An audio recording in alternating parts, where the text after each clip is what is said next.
मतदारांसाठी होता। पण आता जे व्हिज्युअल्स आपल्या समोर येत आहेत ते बारामतीमधनं व्हिज्युअल्स समोर येत आहेत। बारामतीमध्ये कार्यकर्त्यांनी जल्लोष करायला सुरुवात केलेली आहे। सुप्रिया सुळे बारामती लोकसभा मतदारसंघामध्ये जवळपास 27,000 मतांनी आघाडी घेताना दिसत आहेत आणि सुप्रिया सुळे यांच्या याच आघाडीचा जल्लोष कार्यकर्ते करताना दिसत आहेत। जसं चित्र बारामतीमध्ये दिसतंय तसंच आणखीन बऱ्याचशा मतदारसंघांमध्ये दिसतंय, कारण मतदानाच्या फेऱ्या पुढे जात आहेत, कल जवळपास स्पष्ट व्हायला लागलेले आहेत आणि कार्यकर्त्यांचा जल्लोष सुरू झालाय। मतमोजणी अद्यापही पूर्ण झालेली नाही, अंतिम विजेते कोण हे अजूनही जाहीर झालेलं नाही। मात्र फेऱ्या जसजशा पुढे जात आहेत तसतशा बऱ्याच ठिकाणी कल जाहीर होत आहेत, कल स्पष्ट होत आहेत। जवळपास 50% मतमोजणी पूर्ण झालेली आहे बऱ्याच ठिकाणांची, त्यामुळे कल स्पष्ट झालेले आहेत। महाराष्ट्रामध्ये महाविकास आघाडीच्या बाजूने जनतेचा कल जवळपास स्पष्ट दिसतोय। महायुतीला सुद्धा जवळपास 18 जागांवर आघाडी मिळताना दिसते।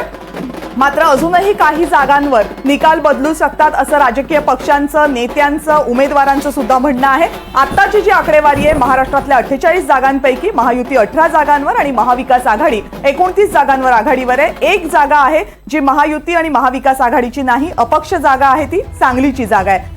ठाकरे विरुद्ध शिंदे यांच्यामध्ये खरा वारसदार कोण हे ठरवत असताना 10 जागांवर ठाकरेंना महाराष्ट्रामध्ये यश मिळताना दिसतंय। आघाडी